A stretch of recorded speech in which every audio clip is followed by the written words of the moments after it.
نحمدہ و نصلی علی رسول الکریم اما بعد۔ آج سے ہم کوشش کریں گے کہ سورۃ یوسف میں انسانوں کو نصیحتیں کی گئی ہیں، ان نصیحتوں کے سلسلے میں کئی نشستیں ہمیں کرنی پڑیں گی۔ کچھ جو نصیحتیں قرآن مجید کی سورۃ یوسف میں کی گئی ہیں، ہم کوشش کریں گے کہ ان پر روشنی ڈالیں۔ تو آج کی یہ پہلی نشست ہے، اس میں ہم کوشش کریں گے شروع سے لے کر آخر تک کہ اس میں اللہ تبارک و تعالی انسانوں کو اور خصوصاً رسول اللہ صلی اللہ علیہ وسلم کے امتیوں کو کن کن چیزوں کی نصیحت اور تربیت کر رہا ہے۔ تو اس میں جو اللہ تبارک و تعالی نے قرآن مجید میں فرمایا ہے، انا انزلناہ قرآنا عربیا لعلکم تعقلون، کہ اے لوگو ہم نے قرآن مجید کو عربی زبان میں نازل کیا ہے تاکہ تم سمجھ سکو۔ یہ تو کلیئر بات ہے کہ اگر کوئی بھی رسول آئے وہ قوم کی زبان میں اللہ تبارک تعالیٰ کا پیغام لے کر آئے تو قوم والے ان کو سمجھنے میں آسانی ہوگی، دشواری نہیں ہوگی۔ اگر قوم کی زبان ایک ہو اور رسول کی زبان اور ہو تو وہ پھر اتنی ایفیکٹو اور نتیجے کے حساب سے اور کارکردگی کے حساب سے وہ پھر تبلیغ متاثر ہوتی ہے۔ اس لیے اللہ تعالیٰ نے قرآن مجید کے اندر فرمایا کہ وما ارسلنا من رسول الا بلسان قومہ، سورۃ ابراہیم ہے اور آیت نمبر 4 ہے کہ ہم نے جتنے بھی رسول بھیجے ہیں وہ قوموں کی زبان میں بھیجے ہیں۔ اس حساب سے دیکھا جائے تو جتنے بھی رسول ہیں وہ قوموں کی زبان میں آئے ہیں۔ اگر اس حساب سے دیکھا جائے کہ غلام محمد قادیانی وہ قوم کی زبان میں اگر وہ پیغمبر ہوتا تو وہ بھی یقیناً جس قوم سے تعلق رکھتے تھے تو وہ جو کتابیں لے کر آیا وہ اسی قوم سے تعلق رکھتی۔ مثلاً وہ مشرقی پنجاب سے تعلق رکھتے تھے تو اس کی زبان پنجابی ہونی چاہیے تھی، لیکن اس نے جتنے بھی جو اس کے اوپر وہ دعویٰ کرتا رہا کہ میرے اوپر یہ قرآن مجید کی آیتیں اتری ہیں اور وہی اترا ہے، یا ان کی کتابوں میں یا وہ انگلش میں وہی اتری ہے اس کے پاس یا پھر وہ اردو میں ہے، لیکن پنجابی میں اس کے پاس کوئی بھی وہی نہیں اتری۔ اس سے یہ بھی ثابت ہوا کہ اس نے جھوٹ بولا ہے۔ اگر وہ اللہ کی طرف سے رسول ہوتا تو اس کے اوپر جو وحی آتی ہے وہ پنجابی زبان میں آتی، کیونکہ جس علاقے میں وہ پیدا ہوا ہے قادیان کے اندر وہ مشرقی پنجاب ہے جو انڈیا میں ہے، تو زبان تو ادھر ان کی پنجابی زبان تھی، تو پنجابی میں اس کو وحی نازل نہیں ہوئی۔ انگریزی اور اردو کے اندر وہ ہوئی ہے، وہ اس کا خود بیان ہے ان کی کتابوں کے اندر۔ تو اسے یہ معلوم ہوا اگر وہ سچا نبی ہوتا تو وہ پنجابی زبان میں اللہ تعالیٰ اس کو وحی کرتا، لیکن کیونکہ وہ پنجابی زبان میں اس کو وحی نہیں آئی اور قوم کے زبان سے ہٹ کر کسی اور زبان میں ہوئی ہے، لہذا وہ سچا نبی نہیں تھا، جھوٹا نبی تھا۔ تو اللہ تعالیٰ نے ایک تو یہ بتا دیا کہ سچے نبی کی پہچان ایک یہ بھی ہے کہ وہ قوم کی زبان میں آئے گا، اگر وہ ہٹ کر آئے تو سمجھ لو کہ وہ ان کی زبان میں اگر نہیں آ رہا تو یہ اللہ کا پیغمبر نہیں ہے، جس طرح سے اس آیت کی وجہ سے پکڑا گیا غلام احمد۔ اس کے بعد اللہ تعالیٰ فرماتا ہے قرآن مجید میں کہ یہ ہم نے محمد صلی اللہ علیہ وسلم آپ کے اوپر قصہ نازل کیا ہے قرآن مجید میں اتار کر، وَإِن كُنتَ مِن قَبْلِهِ لَمِنَ الْغَافِلِينَ، اس سے پہلے آپ غفلت میں سے، آپ کو پتہ نہیں تھا کہ یوسف علیہ السلام کا قصہ کیا ہے۔ صاحبزاد رسول اللہ صلی اللہ علیہ وسلم اس علاقے میں رہتے تھے جہاں پر لکھے پڑھنے کی تعداد بہت کم تھی، اور رسول اللہ صلی اللہ علیہ وسلم کا دنیا کے حساب سے کوئی استاد بھی نہیں تھا، اور کسی کے سامنے زانو ادب بھی نہیں کیے، کسی سے آپ دنیا کے حساب سے کسی عالم سے کسی سے آپ نے سبق بھی نہیں سیکھا، اور پھر یہ بھی بڑی بات ہے کسی نے دعویٰ بھی نہیں کیا کہ رسول اللہ صلی اللہ علیہ وسلم کو جو ہے نا میں نے پڑھایا ہے، میں نے سکھایا ہے۔ اس لیے اب یہ جو ہے نا وہ باتیں جو ہے نا قصے وغیرہ پیغمبروں کے اب جو بیان کر رہے ہیں تو ان کو میں نے سمجھایا ہے۔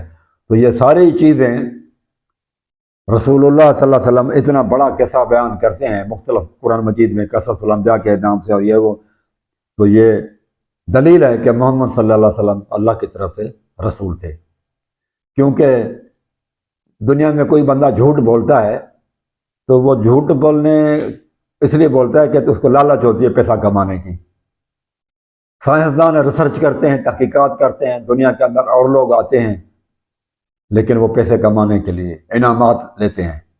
تقاریر وغیرہ کے پیسے لیتے ہیں، اجرت لیتے ہیں۔ لیکن آپ دیکھیں جتنے بھی پیغمبر آئے انہوں نے قوم سے کوئی اجرت وغیرہ نہیں مانگی۔ محمد صلی اللہ علیہ وآلہ وسلم نے بھی کوئی اجرت قوم سے نہیں لی، بلکہ یہی کہتے رہے کہ سارے پیغمبر یہی کہتے تھے کہ ان اجری الا اللہ، ہماری اجرت جو ہے نا، مزدوری، وہ اللہ تبارک تعالیٰ ہمیں دے گا، ہمیں تم لوگوں سے کوئی ضرورت نہیں۔ تو سوچے بندہ ہے کہ بندے ہجرت کرتے ہیں، تکلیفیں اٹھاتے ہیں، پریشانیاں ان کو آتی ہیں، شہید اور قتل کرنے کے لوگ در پہ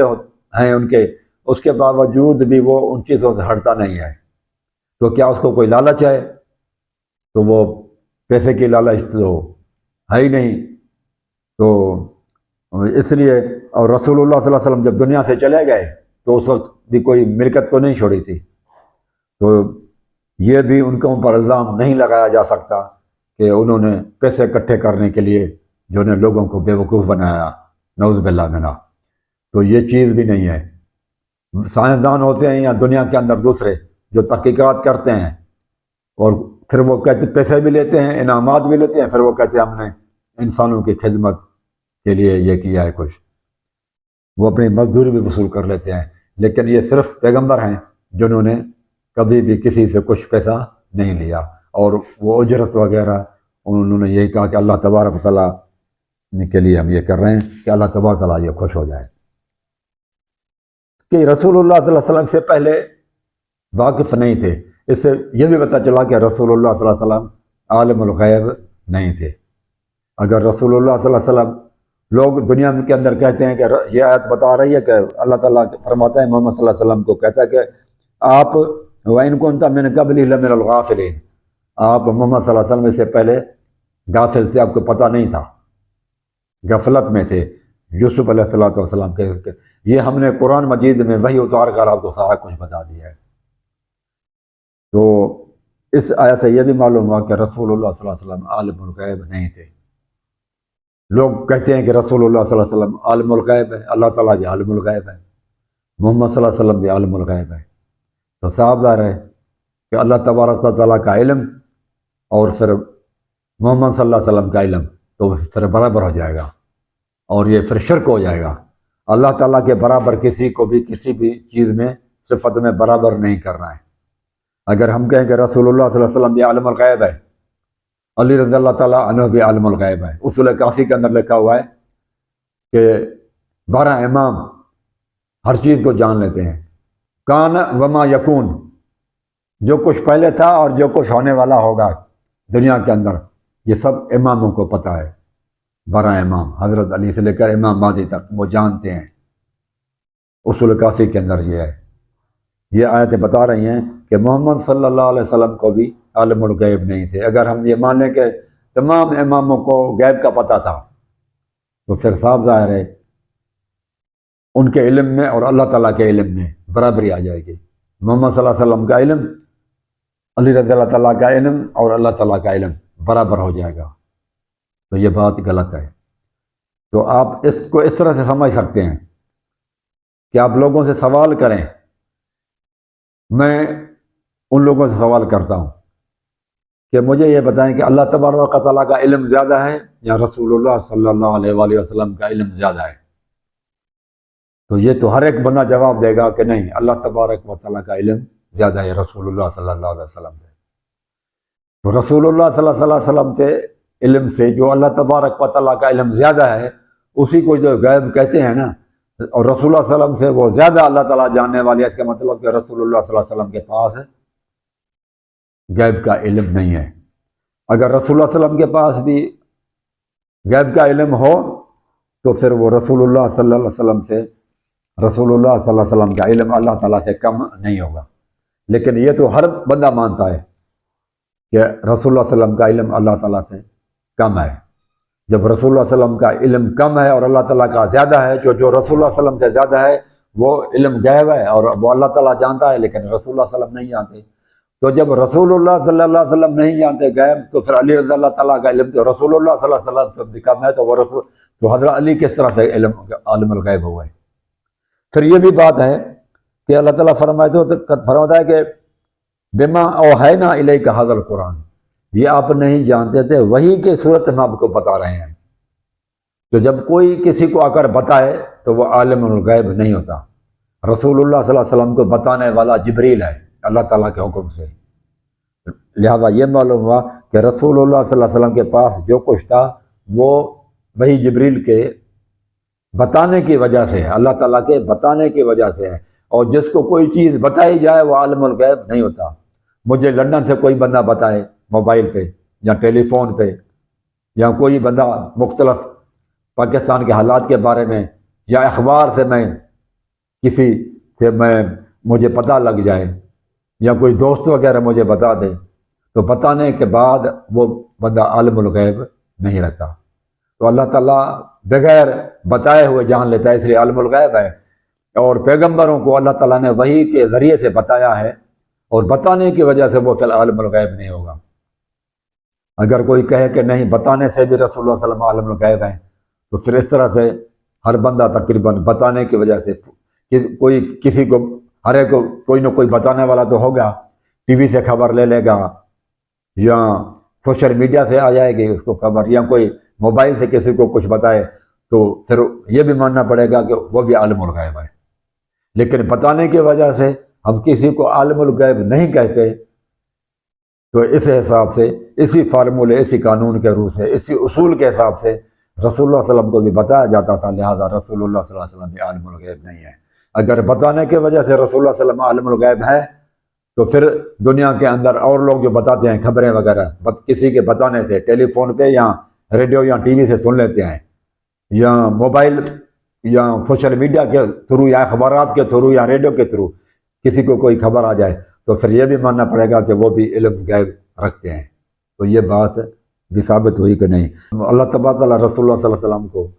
کہتا ہے کہ آپ اعلان کر دیں، محمد صلی اللہ علیہ وسلم کل، آپ فرما دیجئے، لا اقول لکم عندی خزائن اللہ، میرے پاس اللہ تعالیٰ کے خزانے نہیں ہیں۔ قل لا اقول لکم عندی خزائن اللہ، آپ کہہ دیں کہ اللہ تعالیٰ کے خزانے میرے پاس نہیں ہیں۔ ولا اعلم الغیب، اور میں غیب کو بھی نہیں جانتا۔ ولا اقول لکم انی ملک، اور میں تم سے یہ بھی نہیں کہتا کہ میں فرشتہ ہوں، ملک ہوں، کہ اللہ تعالیٰ کے خزانے میرے پاس نہیں ہیں۔ اللہ تعالیٰ کے خزانے اللہ کے پاس ہیں۔ جب اللہ تعالیٰ کے خزانے رسول اللہ صلی اللہ علیہ وسلم کے پاس نہیں ہیں، تو پھر لاہور میں علی حجویری جو بزرگ ہیں، وہ بھی گنج بخش، خزانے بخشنے والا، وہ بھی پھر نہیں ہے۔ جب اس کے پاس بھی پھر نہیں ہوں گے، جب اللہ کے رسول کے پاس نہیں، تو اللہ کے رسول جب گنج بخش نہیں ہے، خزانہ نہیں بخش سکتے، اور اللہ تعالیٰ ہی ہے داتا،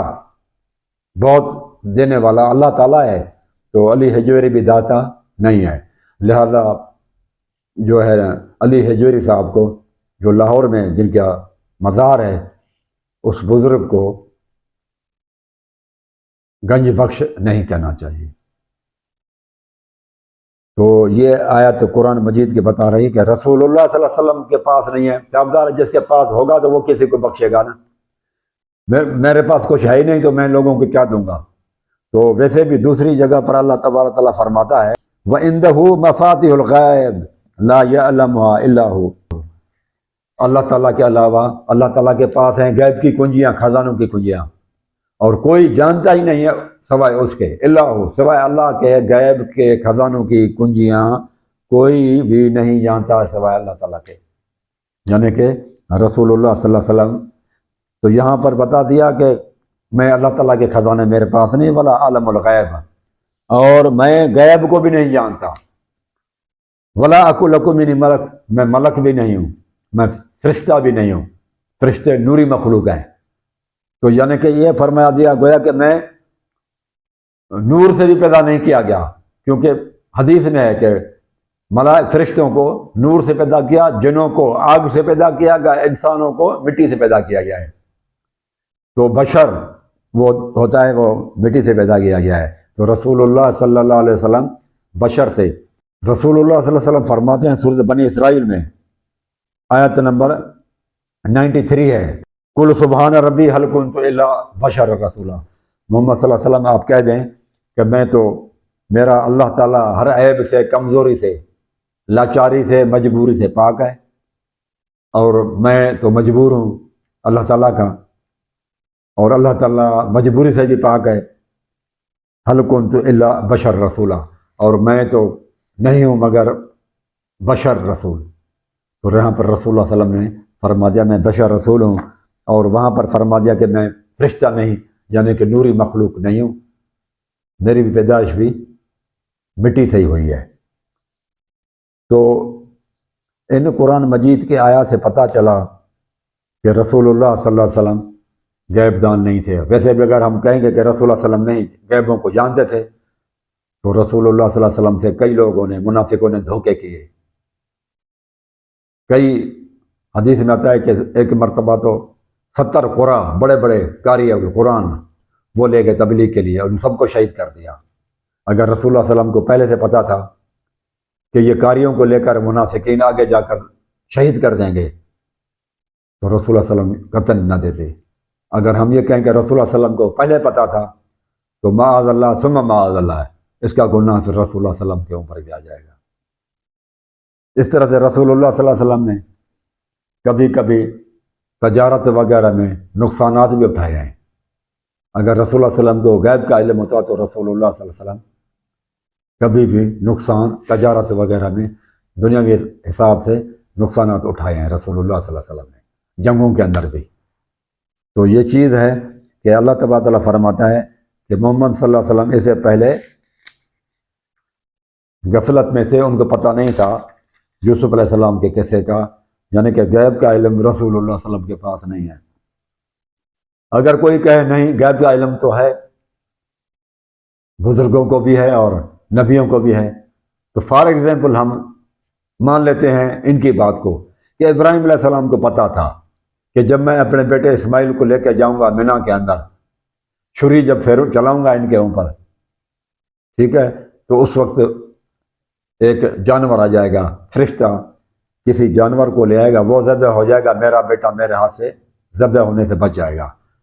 اس کی بیوی کو بھی پتہ تھا کہ میرا بیٹا، میرا شوہر ذبح نہیں کر سکے گا۔ اسماعیل کو بھی پتہ تھا کہ میرا بیٹا مجھے ذبح نہیں کر سکے گا، ایک جانور آ جائے گا، اور پھر بھی یہ چلے گئے پتہ ہونے کے باوجود بھی، تو پھر یہ قربانی نہیں ہوگی، ذبح عظیم، بڑی قربانی، عظیم قربانی نہیں ہوگی، بلکہ معاذ اللہ ثم معاذ اللہ، یہ ڈرامہ ہوگا کہ پہلے سے ان کو پتہ تھا کہ یہ ذبح نہیں ہوگا ابراہیم علیہ السلام کو، پھر بھی لے گئے اور بیٹا بھی تیار ہو گیا،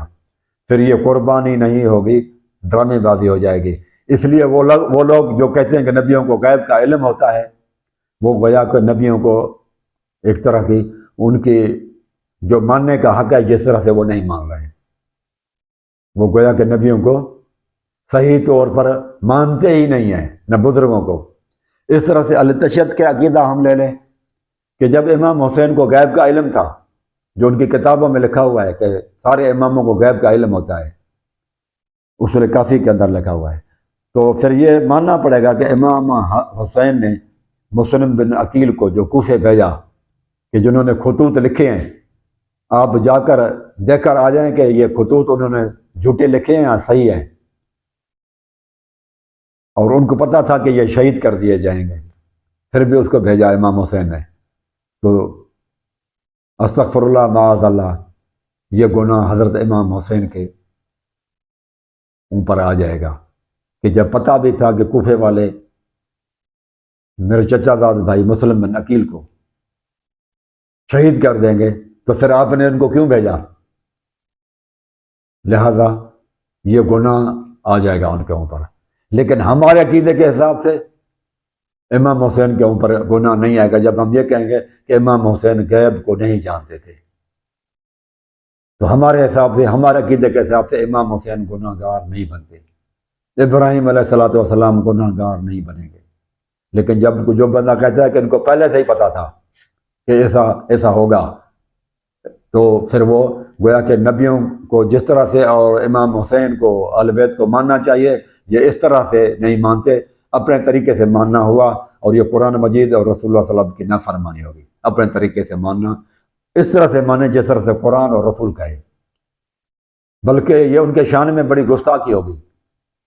یہ اس طرح کا عقیدہ رکھنا گستاخانہ عقیدہ ہوگا، بہت بڑا گناہ ہوگا ایسے لوگوں کے اوپر کہ رسول اللہ صلی اللہ علیہ وسلم نے اپنی بیوی کے اوپر جب تہمت لگی عائشہ صدیقہ کے اوپر تو گھر سے نکال دیا، جب آپ کو پتا تھا کہ جھوٹ ہے سارا کچھ۔ آپ جانتے تھے اگر علم غیب ہوتا، جو لوگ کہتے ہیں کہ غیب کا علم تھا، یعنی رسول اللہ صلی اللہ علیہ وسلم نے جان بوجھ کر بیوی کو گھر سے نکال دیا، عائشہ صدیقہ کو۔ بعد میں جبریل آیا اور جب قرآن مجید کی آیت اتری تو پھر رسول اللہ صلی اللہ علیہ وسلم لے آئے اس کو۔ اس کا مطلب یہ ہے کہ رسول اللہ صلی اللہ علیہ وسلم کو پہلے پتہ نہیں تھا۔ اگر پہلے پتہ تھا تو اس کا مطلب کہ وہ نعوذ باللہ منہ رسول اللہ صلی اللہ علیہ وسلم کو بھی جو ہے نا وہ گناہ گار سمجھتے ہیں۔ تو یہ عقائد، یہ قرآن مجید کی کچھ جو ہے نا سلسلہ انشاءاللہ ہمارا یہ چلتا رہے گا قرآن سورۃ یوسف کے اوپر، کہ یہاں پر جو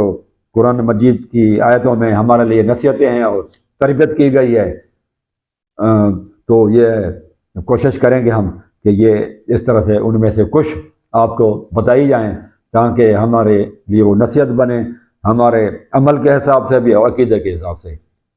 آج بس کچھ اتنا ہی، پھر انشاءاللہ اگلی دفعہ۔ اقول قولی ھذا استغفر اللہ استغفر اللہ استغفر اللہ۔